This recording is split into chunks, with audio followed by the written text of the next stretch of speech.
Pues muy buenos días a todos y bienvenidos a una cuarta entrega, esto parece por artículos, de nuestro ciclo de conferencias La Voz del Mes. Muchos habéis estado en todas ellas, desde el principio muchas gracias por este apoyo, porque es verdad que cuando los docentes nos salimos de nuestra labor cotidiana de dar clase y nos metemos en otros berenjenales, los docentes, léase Carlos y yo, que estamos metidos en todos los fregados, pues se agradece mucho de verdad que lo recibáis con entusiasmo, porque realmente esto es para conseguir que nuestro centro de adultos no solamente sea un centro donde estudiamos idiomas, informática y cultura general de Castilla-La Mancha, sino donde, bueno, pues tengamos la posibilidad de explorar otros mundos y en este caso otras literaturas.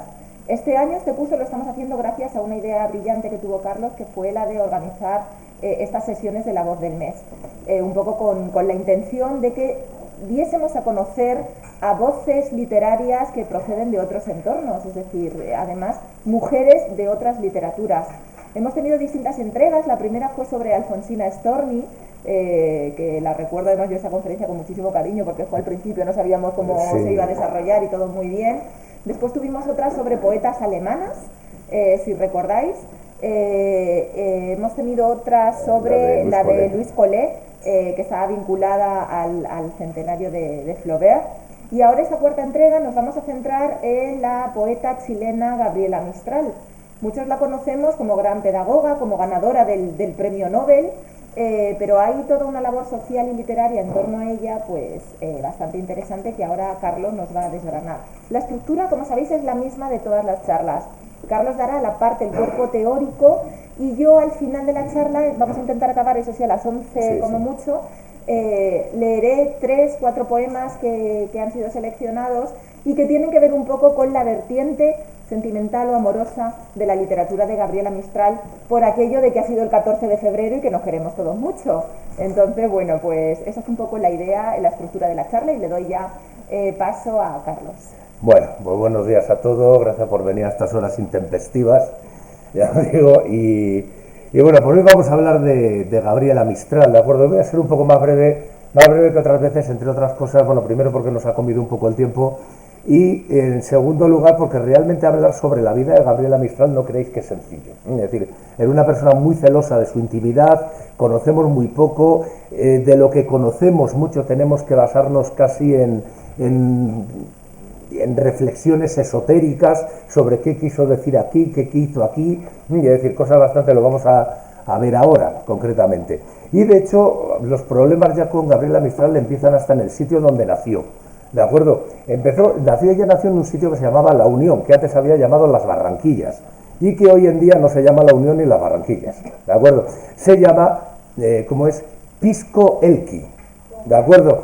Lo de Pisco Elqui es muy gracioso porque se lo cambiaron allá por los años 70 por una cuestión de denominaciones de origen, ¿de acuerdo? Porque resulta que en la zona, en el norte de Chile, se fabrica pisco, que es un licor, digamos, más típico de Ecuador, es decir, y que se fabrica en la ciudad de Pisco. Y entonces los ecuatorianos protestaron contra Chile. Sabéis que las relaciones entre Chile y Ecuador siempre han sido tirando a tensas. Bueno, pues dijeron que no podían llamarlo Pisco porque no tenía ninguna ciudad llamada Pisco. Y entonces se ve que el negociador chileno dijo: sujétame el cubata. Y cogió, ¿y qué hicieron? Pues cambiarle el nombre a la ciudad y llamarla Pisco Elqui, ¿de acuerdo? Así que yo digo, no busquéis La Unión, buscad Pisco Elqui, que además es que suena a Camarca, o sea, no me digáis que no. Pues yo digo, pues nace en Pisco Elqui en 1889, yo digo, en una familia bastante humilde.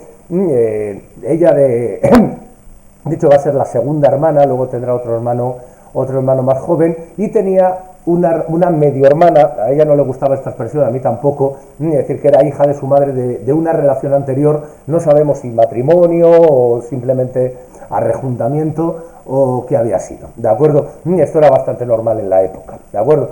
Y digamos, cuando nace en La Unión, os digo, a ella la bautizan con el nombre de Lucila María del Perpetuo Socorro, ¿de acuerdo? Godoy Alcayaga, por cierto, ¿de acuerdo? Estaba sin nombre. Su hermana se llamaba Hermelina, su madre Petronila, Si empezamos con los nombres podemos echarnos unas risas, ¿de acuerdo? Luego va a aparecer un tal Romelio por ahí, o sea, hay cosas muy interesantes. Ya digo, el padre, pues bueno, pues un poco, si recordáis lo que veíamos con Alfonsina Storni, que el padre era de repente le pegaban los jamacucos y se desaparecía por el monte, pues este no, este era golfo directamente, ¿de acuerdo? También desaparecía, pero porque era un golfo. Era un tío muy relacionado con todo lo que era la música popular, lo que llaman ahí un payador, es decir, de toda la música popular, folclórica y demás, y pues este se dedicaba a recorrer los pueblos, de vez en cuando aparecía por casa, y demás, pues tampoco se ve que daba mucha guerra, y de hecho, pues la propia Gabriela o Lucila, me referiré a ella de las dos maneras, yo digo, pues va a tener un muy buen recuerdo de él. De hecho, ella siempre dice que lo que le animó a ser poetisa, bueno, si os habréis dado cuenta que siempre utilizo la palabra poetisa, es que utilizar la palabra poeta para mujer no me sale, de verdad, o sea, no me sale, lo siento, ¿de acuerdo? Es decir, si a alguien le parece mal que utilice la palabra, pues desde aquí le pido disculpas. Ya he dicho, últimamente la palabra poetisa no se acepta demasiado, pero bueno, la cuestión es que unos versos que le hizo, que bueno, hoy cuando los leemos no sabemos muy bien si mueven a risa o llanto, ya os digo, son bastante cursis, es decir, pero ella conservó ese poema siempre como un tesoro, digamos que le recordaba a su padre y demás. Y digamos, tiene una infancia más o menos normal, si la comparamos con la de Alfonsina Storni, que si recordáis a los 7, 8 años, es que, tened en cuenta, son dos figuras que son bastante paralelas, ¿de acuerdo? Frente a Alfonsina Storni, que tuvo que ponerse a trabajar muy joven para llevar un poco la casa, digamos, esta pudo estudiar tranquilamente y hasta los 15 años no empezó a trabajar, empieza a trabajar como maestra, pero sí que tuvo una vida escolar bastante complicada, tuvo una vida escolar bastante complicada porque, bueno, en la escuela de la Unión donde estudió ella, pues pensaban que era retrasada mental, palabras textuales de la directora, ¿de acuerdo? Y de hecho ella durante un tiempo ayudaba a la directora era ciega, y un día desaparecieron por unos folios timbrados, y pues sus compañeras, en un gesto de compañerismo, la apedrearon de vuelta a casa a Gabriela Mistral. Esto fue un recuerdo que ella le quedó, que por cierto ella siempre lo llamó la violación, lo cual ha llevado algunas de las biografías que he leído que si fue violada a los 7 años, pero ella cuando hablaba de la violación se refería a este episodio, ¿de acuerdo? Es decir, no se trata de una violación, digamos, de tipo sexual. Respecto al sexo ahora tiraremos por ahí, ¿de acuerdo? Ella, pues ya digo, va a empezar como maestra rural en una hacienda también en el norte de Chile, a los 15 años, y va a intentar entrar en la escuela normal, pero el sacerdote de la escuela normal ya conocía algunos de los artículos que había publicado, artículos, digamos, más bien de tendencia izquierdista, es decir, ella era una persona siempre muy preocupada por la cuestión agraria, y después lo sería por la cuestión indígena, y le negó la entrada, así que ella tuvo que seguir, digamos, trabajando sin título, con lo cual en todas las escuelas a las que iba pues era rechazada porque claro, los que tenían el título decían, esta tía caza aquí, y esto, digamos, que lo llevó durante bastantes años, porque sacó muy tarde, le convalidaron, no lo sacó, le convalidaron el título de maestra ya a los veintitantos años, creo que ya cuando se llamaba Gabriela Mistral, ¿de acuerdo? Es decir, va a recorrer prácticamente todo Chile, no va a parar en casi ningún sitio, y a los 17 años va a tener su primer amor, tengo que mirar los nombres, porque si no es que me vuelvo loco, que era un tal Alfredo Videla, ¿de acuerdo? Tiene nombre de general, por cierto. Un tal Alfredo Videla, que parece ser que lo que sintió por él, más que un amor de estos, un enamoramiento a primera vista loco, fue más bien, digamos, una atracción cultureta. Es decir, era un chico por lo visto bastante guapo, pero que además escribía poesía, tocaba el piano y demás, y todo el mundo le considera el primer amor de Gabriela Mistral, ¿de acuerdo? Es decir, este amor no llegó a nada, incluso cuando él intentaba acercamientos, llamémoslo así, bíblicos para conocerla, o llamémoslos roces carnales, digamos que era bastante reacia. Esto lo volveremos a ver un poco más adelante, ¿de acuerdo?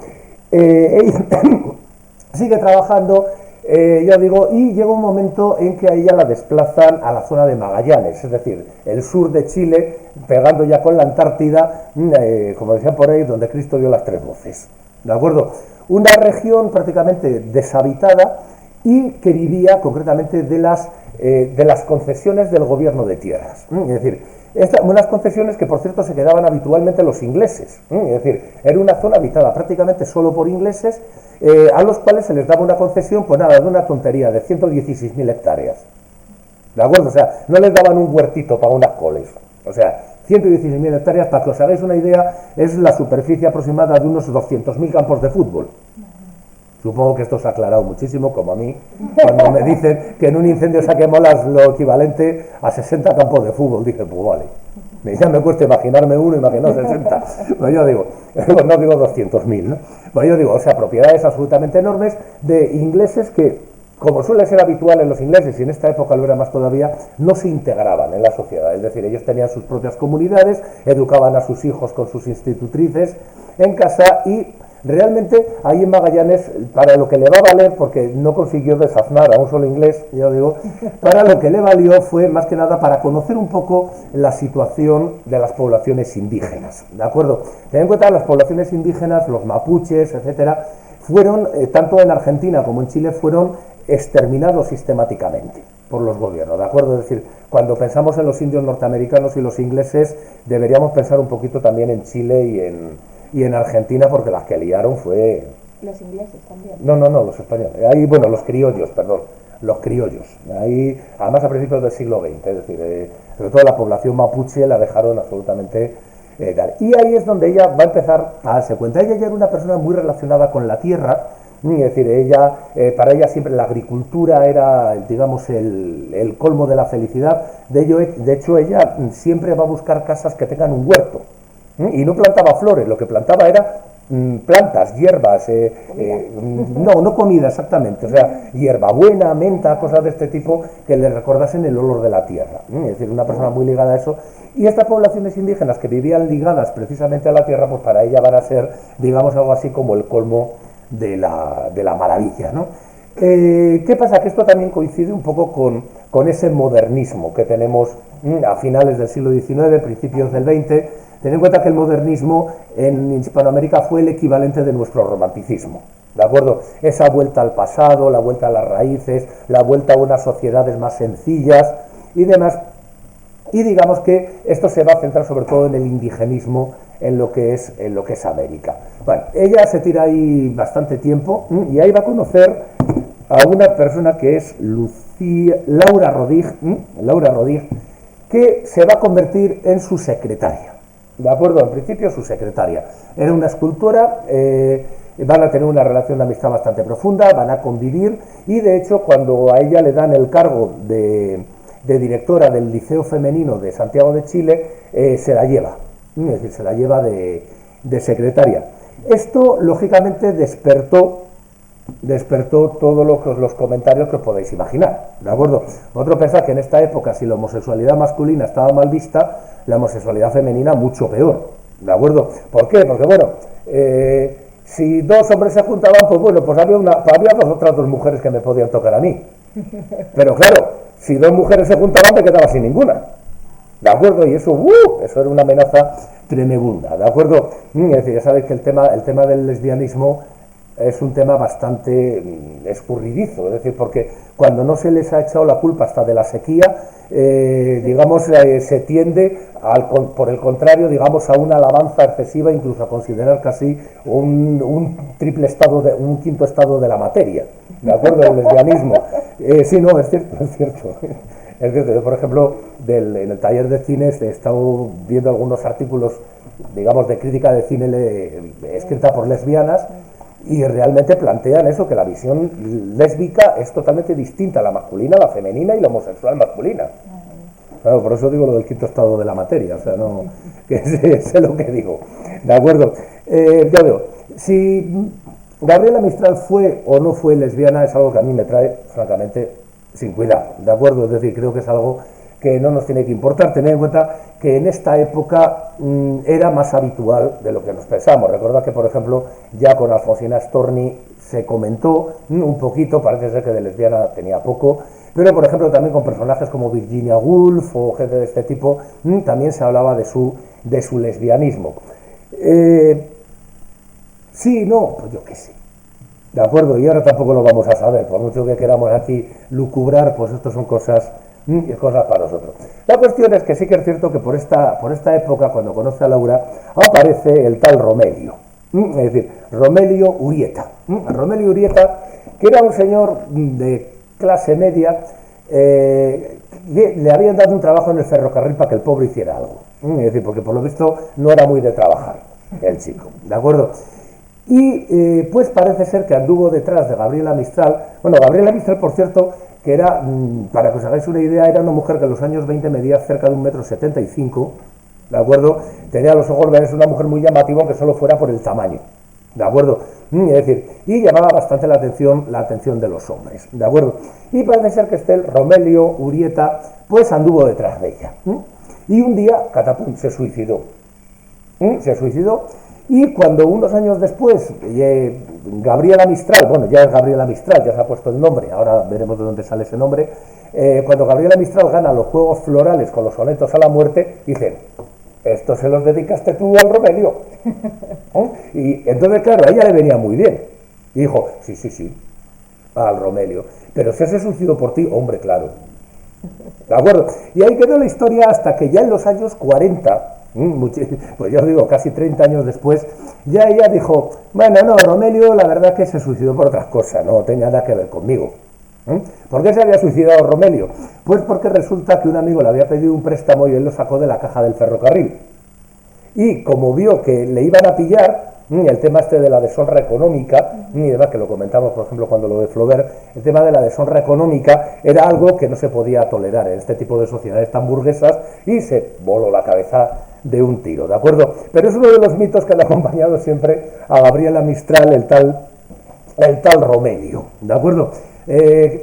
¿Tiene que ver Romelio con los sonetos a la muerte, que es este primer poema, que es donde me voy a meter ya? Pues no lo sé, muy probablemente sí, pero sí que es cierto que los sonetos a la muerte van a ser el primer gran poema de Gabriela Mistral. Ella ya había publicado con el nombre de Lucila Godoy, había publicado varias cosas en periódicos, poemas sueltos y cosillas de estas, pero este va a ser su primer gran poema y el primero que va a firmar con el nombre de Gabriela Mistral. Lo de Gabriela Mistral, yo digo, ella lo coge, lo de Gabriela no recuerdo por qué era, y lo de Mistral por el poeta francés Frédéric Mistral, ¿de acuerdo? Es decir, que era un poeta también muy nacionalista provenzal y demás, también amante de la agricultura y estas cosas, un personaje también Mistral, y lo de Gabriel no recuerdo yo por qué era, por alguna razón, ¿de acuerdo? Se pone el nombre de Gabriela Mistral, y va a ganar precisamente con este, es que es un poema largo, ¿de acuerdo? Es decir, con este poema va a ganar los Juegos Florales. Los Juegos Florales que eran como una especie de Premio Nacional de Literatura, una cosita un poquito tal, pero que tenía mucha fama y de hecho va a conseguir que, gracias a este premio, le nombren directora del Liceo Femenino, que os comentaba antes. Aquí hay una anécdota muy chula, que cuando la nombraron directora del liceo, el presidente de la República, no recuerdo el nombre, que tenía que firmar el nombramiento, se negó a firmarlo a nombre de una tal Lucila María Godoy, porque decía que el puesto era para Gabriela Mistral. Vale. De acuerdo, esto es cierto, esto no es un invento, o sea, se negó el tío a firmar el chisme hasta que le dijeron, no, oiga, es que es la misma. Y me imagino que se quedaría ahí como, ¿de acuerdo? No debió ser una imagen muy tal. Bueno, pues yo digo que a partir de aquí va a empezar un poco la carrera literaria de Gabriela Mistral, ¿de acuerdo? Ella va a publicar un primer libro, se titula Desencuentro, que pasó prácticamente desapercibido, y a partir de ahí van a seguir pues un montón de libros, es decir, sobre todo poesía para niños, va a publicar muchísima poesía para niños, ahora hablaremos del tema de las aulas, poesía para mujeres, algo que yo sigo intentando que alguien me explique qué significa eso, lo digo, es decir, poesía para mujeres, libros un poco de lecturas enfocados a la educación de las mujeres y demás. Y en 1922, saliendo prácticamente por patas de Santiago de Chile, es decir, una sociedad que tampoco la toleró nunca, y aparte porque iba con la muchachita esta, con Laura Rodríguez, bueno, digo muchachita, eran de la misma edad, ¿de acuerdo? Eran de la misma edad, ya os digo, no había mucha historia ahí. Pues digamos que se va a ir a México. Antes de irse a México tenemos que hablar del que fue el otro gran amor masculino de Gabriela Mistral, que es Manuel Magallanes Moure. Manuel Magallanes Moure, que era un hombre que estaba casado, es decir, tuvieron una relación de varios meses y nuevamente teníamos la cosa de que él intentaba el acercamiento y ella que no, y digamos que este rechazo que se produce ya por segunda o a lo mejor por tercera, porque de Romelio no sabemos si quiso o no quiso, ¿de acuerdo? Nos empieza a poner un poco en la pista de ese posible lesbianismo, ¿de acuerdo? Ella busca un amor totalmente espiritual, probablemente más una amistad que otra cosa, pero que ella va a llamar amor, ¿de acuerdo? Él pretende un acercamiento sexual, no lo va a conseguir, ¿de acuerdo? Y la relación al final acaba rompiéndose, es decir, no se sabe muy bien por qué. Y en esta época no sabemos si por culpa de él o por culpa de ella, quiero decir, ¿de acuerdo? La cuestión es que, bueno, no van a llegar a nada y va a ser su última, digamos, su último amor masculino que nosotros conocemos. A partir de aquí, los hombres prácticamente desaparecen de la vida de Gabriela Mistral. Otra pista que nos podría poner en ese posible lesbianismo, ¿de acuerdo? Que insisto, que no tiene la menor importancia, pero bueno, que ahí está. Vale, pues yo digo, este Manuel Moure, pues era un poeta, fue el que leyó, cuando le dieron el premio, fue el que leyó los sonetos a la muerte, y además es un poeta, bueno, menor, especialmente si lo comparamos con Gabriela Mistral. Yo digo, nunca llegó prácticamente a nada, pero bueno, ahí estuvo y aparece por aquí por la vida, y es una de las razones por las que cuando le llaman de México, le llama concretamente el ministro de Educación, que era José Vasconcelos, en 1922 decide irse a México. Es decir, se va a México pues justamente cuando están los coletazos de la Revolución Mexicana. Ha terminado en 1920, digamos, se ha impuesto un régimen revolucionario, lo que luego va a ser el PRI, el Partido Revolucionario Independiente, que fijaos cómo acabó, empezó con Pancho Villa y terminó con todos los presidentes en la cárcel. Una cosa bastante curiosa. Ya os digo, ¿y qué se va a encontrar ahí? Se va a encontrar un poco con todo lo que ella deseaba, es decir, un movimiento agrario, indigenista, y que además le da una importancia brutal a la educación, algo que ella echaba de menos completamente en Chile. Es decir, y se va a dar cuenta de que, por ejemplo, Vasconcelos, una de las cosas que quiere hacer es crear bibliotecas escolares. Es decir, que quiere empezar a trabajar, por ejemplo, con el tema de la cultura, cosa que en Chile absolutamente nada, y menos para las chicas. Entonces, ella va a participar en esta reforma educativa mexicana que todavía hoy en día sigue en vigor, ¿de acuerdo? Es decir, que sepáis que realmente lo que hizo Gabriela Mistral en México funcionó. Es decir, se tiró bastante tiempo, se ilusionó muchísimo, y aquí digamos que ya su indigenismo llega al límite, ¿de acuerdo? Este indigenismo, ¿de qué se va a teñir? Pues de un cierto antiespañolismo, ¿de acuerdo? Es decir, tener en cuenta para ella, por ejemplo, el tema de los criollos que, digamos, imponían a la clase, digamos, a los indígenas, no eran más que restos de lo que había sido la colonización española. Cada vez que habla, por ejemplo, de Pizarro o de Diego de Almagro, pues no os quiero contar, ¿de acuerdo? O sea, no salen más que gusanos de la boca. Es una cosa absolutamente tremenda, ¿de acuerdo? Es decir, tener en cuenta que es la época un poco de la reafirmación de todas estas nuevas naciones de Hispanoamérica. Entonces, ¿cuál es su manera? Pues, digamos, afirmarse negativamente, negando por un lado a Europa y por otro lado negando a los Estados Unidos, ¿de acuerdo? Bueno, con la excepción de Chile y de Argentina, ¿de acuerdo? Chile, que siempre miró para Inglaterra, y Argentina, que siempre miró para Francia e Italia, ¿de acuerdo? Es decir, el resto se van, digamos, a reafirmar, van a tener esa especie, digamos, de afirmación negativa, ¿de acuerdo? Es decir, negar a los Estados Unidos, pensar, por ejemplo, en la Oda a Roosevelt de Rubén Darío, es decir, o, digamos, muchos poemas antiamericanos que se publican en esta época, y los mismos poemas antiespañoles que se producen ya, estamos hablando de hace 100 años, ¿de acuerdo? Es decir, ahora cuando, por ejemplo, sale el presidente de México con estas historias, decimos, ¡jo, lo que se le ha ocurrido! No, esto ya viene de lejos, ¿de acuerdo? Viene de muy lejos. De hecho, tened en cuenta que, hombre, por algo se harían independientes, digo yo. No sé, que no sería la cosa. Venga, nos hacemos independientes, venga, sujétame el cubata. No, o sea, ya os digo, es una cosa un poco curiosa esto, y lógicamente esto a nosotros nos cuesta mucho entenderlo. Nos cuesta mucho entenderlo, pero claro, si lo pensamos desde las propias sociedades iberoamericanas, a ver, la lengua está muy bien, pero el poder establecer unos regímenes políticos medianamente sólidos, pues a lo mejor casi los más. ¿De acuerdo?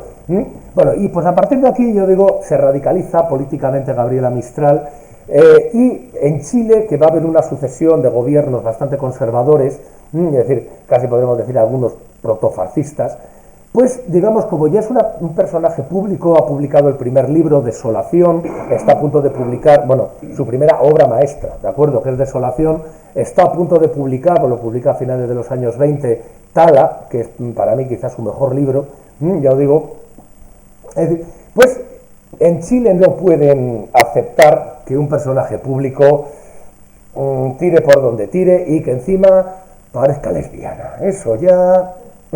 Es decir, entonces, ¿qué hacen? La nombran diplomática. Esto era una buena manera que tenían los gobiernos de librarse de gente que era tal. Ellos daban como una imagen de, fíjate, cómo a nuestros grandes personajes les damos cargos diplomáticos, pero lo que estaban haciendo era poner tierra de por medio. ¿De acuerdo? Es decir, te los mandaba fuera y así no te daban problemas. Y empieza, digamos, la faceta de diplomática de Gabriela Mistral. ¿De acuerdo? Esta faceta de diplomática parece ser que a ella no le gustaba demasiado y de hecho no recordamos absolutamente nada, eso no le da. Ole, mi Sí, sí, está 23:35. Ah, están grabando, qué bien. Ah, no he dicho nada. No, es que yo ya tengo, es que ya es casi una obsesión lo de las cámaras. Como sé que eso está apagada, pues ya digo, bueno, me da igual. Ya digo, en fin, esto es que es una cruz y estamos casi sin audio. En fin, bueno, pues a lo que iba. Que yo digo, ella parece que este trabajo de diplomático pues como que no le interesaba demasiado y entonces se va a dedicar a escribir, ¿de acuerdo? Ya va a pasar por aquí por España, va a estar en Italia también, en Francia, va a estar en la Sociedad de Naciones, ¿de acuerdo? Además, precisamente en la comisión, digamos, de educación, ya os digo, y finalmente estará en Nueva York. En Nueva York, que fue una ciudad que no le gustó nunca, por dos razones. La primera, porque hacía mucho frío, y la segunda, porque no podía tener huerto. ¿De acuerdo? Tened en cuenta que Gabriela Mistral cogió una costumbre bastante curiosa, que era ciudad donde iba, se compraba una casa con huerto, en la que a lo mejor vivía 2 o 3 meses, y luego se iba a otro lado. Y la casa, ¿cuándo se liquidaron todas estas casas? A la muerte de ella. Pero hasta que encontraron todas las casas que tenía, o sea, se compraba pues nada, una casucha de estas chiquitina, pero que tuviera huerto. ¿De acuerdo? Es una de esos detalles simpáticos que tiene la moza esta. Y en Nueva York va a conocer a Doris Dana. Es que es un nombre que me suena así tan raro, Doris Dana. ¿De acuerdo? Otra muchacha que va a ser su secretaria, va a ser su amiga, van a convivir. ¿De acuerdo? Lo dejamos ahí. Es decir, parece ser que sí, la Doris sí habló en alguna ocasión de que habían tenido una relación lésbica. No lo sé, insisto, y me importa bastante poco. ¿De acuerdo? De hecho, a la muerte de Gabriela, ella va a ser su albacea. ¿De acuerdo? Es decir, va a ser la que se va a encargar un poco de gestionar todo su testamento y demás. Que por cierto, la tía tuvo un trabajo, tuvo un curro que no lo podéis ni imaginar. Entre moverla para Chile, luego que se le hiciera el reconocimiento, luego mover los archivos. O sea, esto fue un trabajo de décadas, ¿eh? Es decir, de hecho los archivos de Gabriela Mistral no se mueven a Chile hasta el año 2000. Por cuestiones de que el gobierno, claro, el gobierno que estuvo a partir de los años 70 era el general Pinochet. Entonces van a traer los papeles de una roja. ¿De acuerdo? Es decir, había ahí una serie de historias bastante curiosas, ¿de acuerdo? Y sí que ha habido ahí un rollo importante. Tened en cuenta que es que Chile ha tenido que aceptar a Gabriela Mistral a regañadientes. Es decir, han tenido que aceptar la regañadientes. Es decir, no les queda más remedio que aceptarla. ¿Por qué? Porque en 1945 estando en Petrópolis, en Brasil, Petrópolis, que lo he intentado encontrar en un mapa y se ve que me lo tapa un árbol o algo.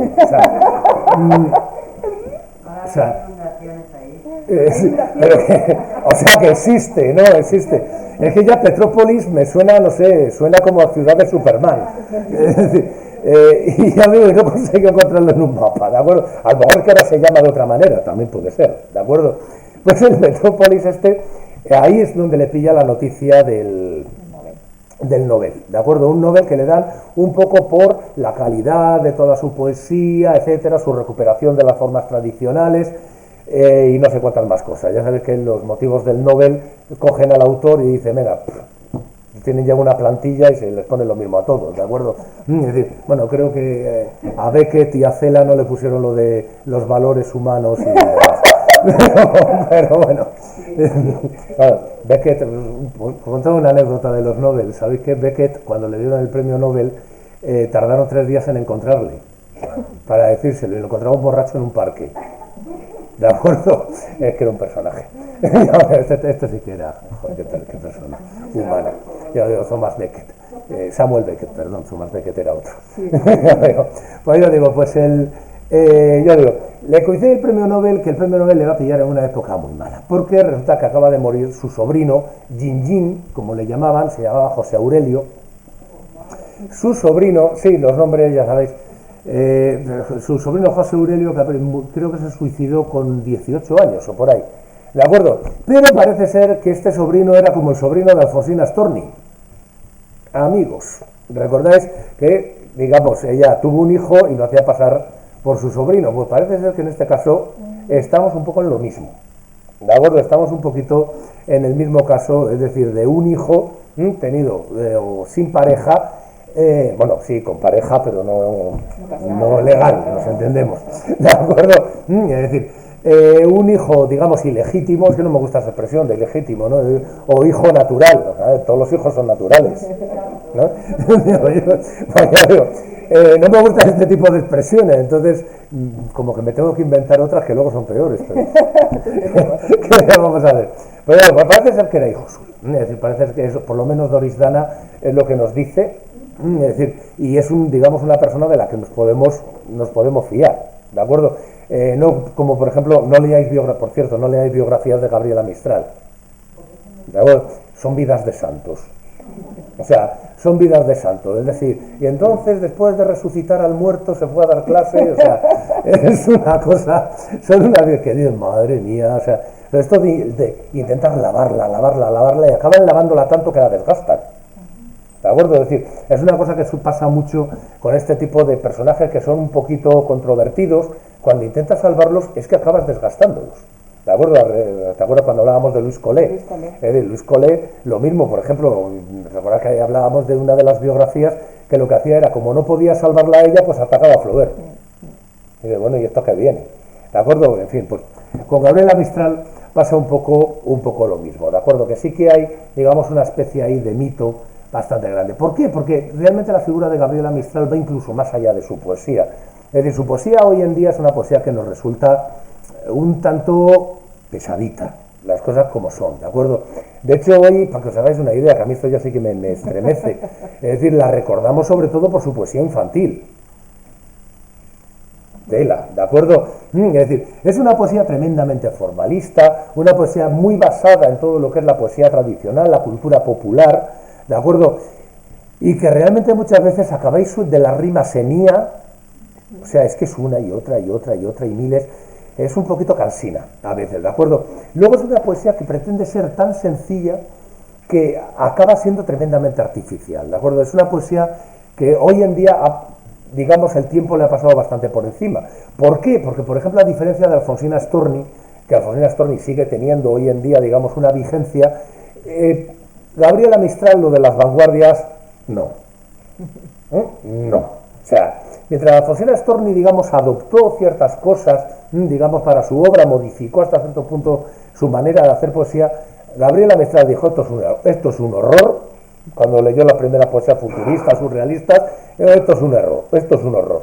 ¿Y qué pasó? Pues que al final ganaron los horrorosos, ¿de acuerdo? Es decir, al final los que ganaron pues fueron precisamente los vanguardistas, que lo último que querían era ganar, por cierto, pero bueno, ganaron, ¿de acuerdo? Es decir, que son cosas, ya digo, de respecto a su poesía, que hoy en día se la recuerda poco. De hecho, he estado mirando ediciones recientes de su poesía y no hay.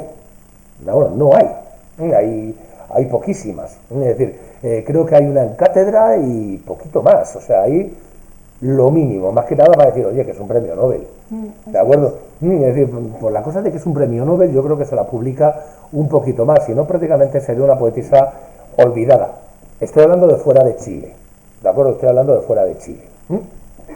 Pues yo digo, la labor de realmente, que a mí más me interesa de Gabriela Mistral por lo menos, es su labor pedagógica, es decir, o su labor, digamos, dentro de lo que es el campo de la enseñanza. Es decir, es una persona que se va a dar cuenta de que los niños no son adultos imperfectos, es decir, sino que son niños y hay que tratarlos como niños. Es decir, y que un niño puede comprender la poesía, como puede comprender el arte, como puede comprender la música, es decir, sin necesidad de contársela como si fueran tontos.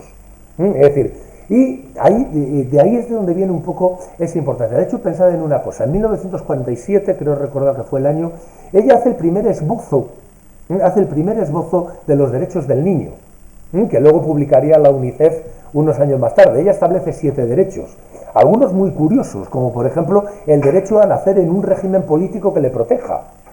¿De acuerdo? Cosas de este tipo, ¿cómo era el derecho al entusiasmo? El derecho al entusiasmo era, un niño tiene derecho a la salud, a la educación, a tal y cual, pero tiene derecho a la ilusión y el entusiasmo. A la ilusión y el entusiasmo, como ¿no? la carne de gallina, ¿no? Sí, eso si lo pensáis es como en la Constitución americana, que tiene una cosa que a mí siempre me ha vuelto loco, que es lo de que todos los hombres nacemos iguales, no sé qué, y tenemos derecho a la búsqueda de la felicidad. Y dices, coño, ¿qué? Es verdad. Qué bien traído. O sea, qué bien traído. Es decir, en cambio en las otras, España se constituye como... Ahí ya te hablan de la felicidad, coño, ya la coges de otra manera. Ya la coges de otra manera y de esto parece buena gente. Ya digo. Pero bueno, que la cuestión es eso, es decir, ella va a trabajar toda su vida, yo digo, en esta reforma de la enseñanza. En Chile no lo va a conseguir, las cosas como son, no lo va a conseguir, pero digamos que el modelo mexicano, al aplicarse después en otros países hispanoamericanos y en Europa también, yo digo, va a conseguir unos avances bastante importantes en cuanto a la pedagogía. Ella era una pedagoga, no era titulada, ella no había estudiado jamás pedagogía. Ella, ¿de qué conocía la pedagogía? Del pie de aula. Es decir, ella iba a sus clases, veía a los chavales y decía, esto lo que les hace falta es esto es lo otro. Es decir, no andaba teorizando que si el niño no sé qué y que si la fase anal y no sé qué. ¿De acuerdo? Es decir, todas estas teorías de los pedagogos que a mí me parece muy bien, pero bueno, en fin, yo a un pedagogo lo que le diría es que se metiera 10 minutos a dar una clase.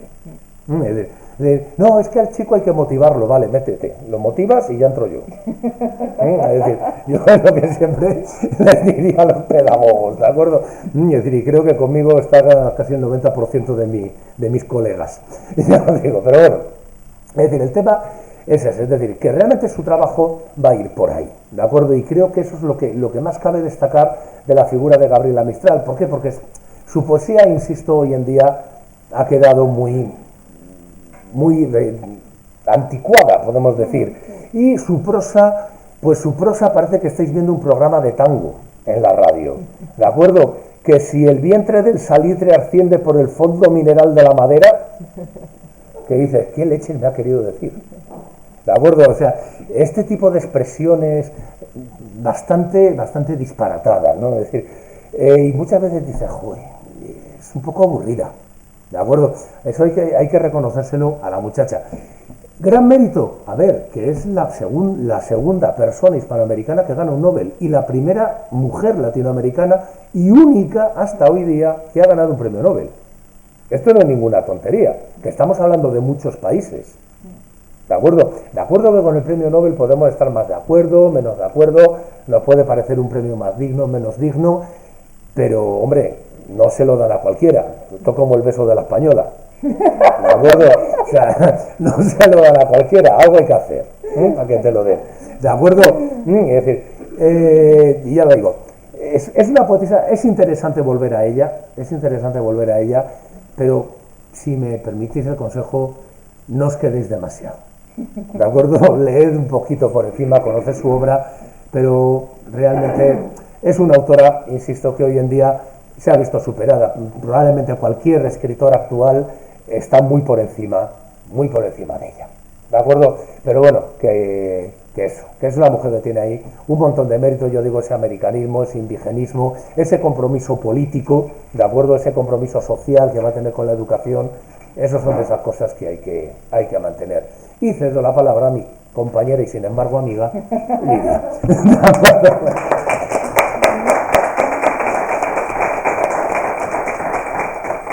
Bueno, pues voy a proceder a leer, esta vez no en versión bilingüe, no me lo puedo creer, los poemas que ha seleccionado Carlos, un poco los que más pueden ilustrar algunos de los aspectos que él ha comentado. El primero es el de los sonetos de la muerte, este que durante muchísimo tiempo se vinculó a esa reflexión sobre la muerte y el posible suicidio del que posiblemente sería su gran amor, aunque ya vemos que hay más sombras que luces.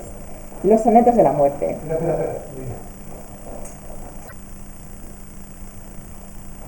Los sonetos de la muerte. Del nicho helado en que los hombres te pusieron, te bajaré a la tierra humilde y soleada.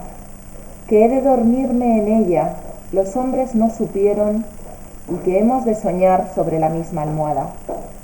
Te acostaré en la tierra soleada con una dulcedumbre de madre para el hijo dormido, y la tierra ha de hacerse suavidades de cuna al recibir tu cuerpo de niño dolorido.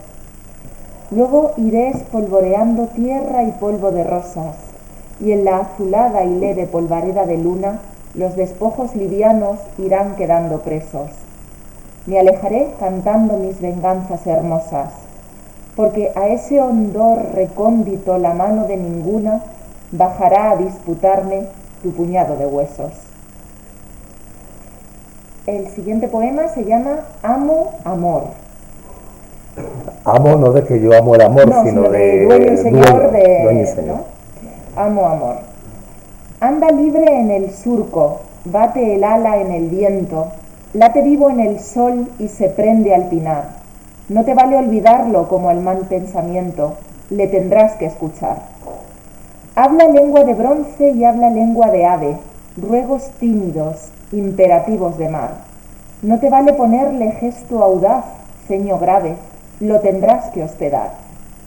Gasta trazas de dueño, no le ablandan excusas, rasga vasos de flor, hiende el hondo glaciar. No te vale decirle que al albergarlo rehusas, lo tendrás que hospedar. Tiene argucias sutiles en la réplica fina, argumentos de sabio, pero en voz de mujer. Ciencia humana te salva, menos ciencia divina, le tendrás que creer. Te echa venda de lino, tú la venda toleras. Te ofrece el brazo cálido, no le sabes huir. Echa a andar, tú le sigues hechizada aunque vieras, que eso para en morir. Y el siguiente poema se llama Besos. Era por San Valentín, o sea, disculpadme el exceso de azúcar. Este poema de Besos es, digamos, el más típico de la poesía, lo he cogido prácticamente porque los otros se salen un poquito de lo habitual en la poesía de Gabriela Mistral. Esta es más lo típico para que tengáis un poco conocimiento de eso que os decía, de esa poesía a veces un poco repetitiva, cansina, ¿no? Y cursi. Besos. Hay besos que pronuncian por sí solos la sentencia de amor condenatoria. Hay besos que se dan con la mirada, hay besos que se dan con la memoria. Hay besos silenciosos, besos nobles, hay besos enigmáticos, sinceros, hay besos que se dan solo las almas, hay besos por prohibidos, verdaderos. Hay besos que calcinan y que hieren, hay besos que arrebatan los sentidos, hay besos misteriosos que han dejado 1000 sueños errantes y perdidos. Hay besos problemáticos que encierran una clave que nadie ha descifrado. Hay besos que engendran la tragedia, cuántas rosas en broche han deshojado. Hay besos perfumados, besos tibios que palpitan en íntimos anhelos. Hay besos que en los labios dejan huellas, como un campo de sol entre dos hielos. Hay besos que parecen azucenas, por sublimes, ingenuos y por puros. Hay besos traicioneros y cobardes, hay besos maldecidos y perjuros.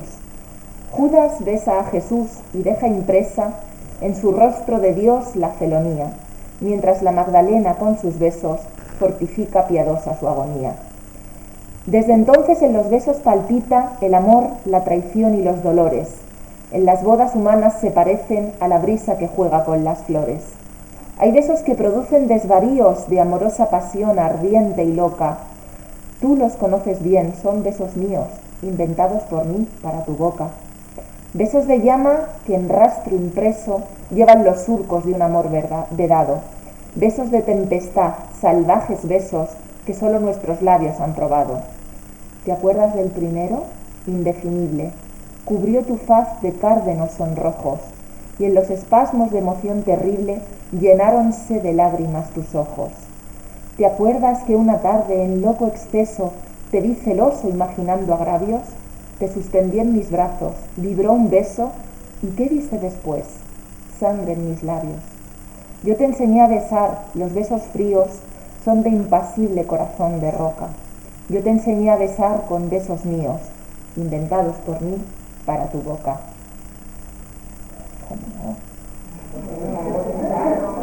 Madre mía, pues parece la carta de un restaurante. A ver, Carlos, es que hay besos así. Hombre, sí, me sale muchas cosas, sí.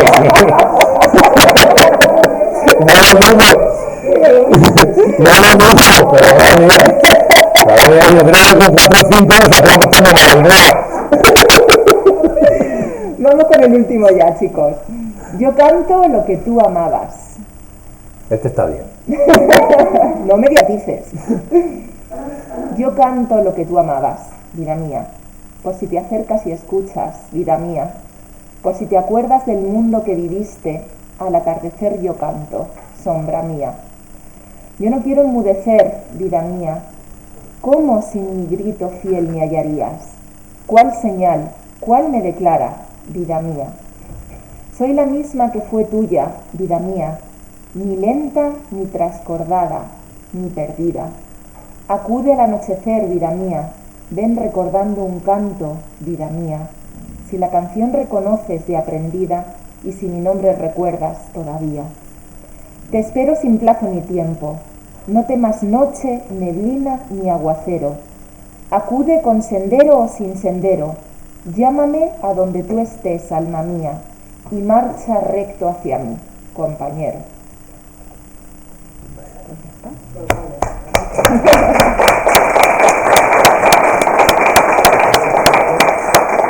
Bueno, chicos, pues Pablo, entre los poemas infantiles, ¿elegirías alguno? Pues es que he pasado por ellos muy superficialmente, ¿sabes? He pasado muy superficialmente porque ya para empezar lo que es ya la poesía dirigida a niños en general me interesa poco, a no ser que tenga mucho sentido del humor. Y es el problema que tiene Gabriela Mistral, que le falta ese toque de humor. Entonces los lees y sí, se te queda, pero luego en el momento no te sabría decir ninguno ahora mismo, te lo digo de verdad, ¿eh? Y fíjate que terminé todavía de leerlo creo que antes de ayer. O sea, pero sí, pero entran y salen igual de rápido, ¿eh? O sea, bueno, chicos, pues muchísimas gracias por vuestra atención y vuestra paciencia.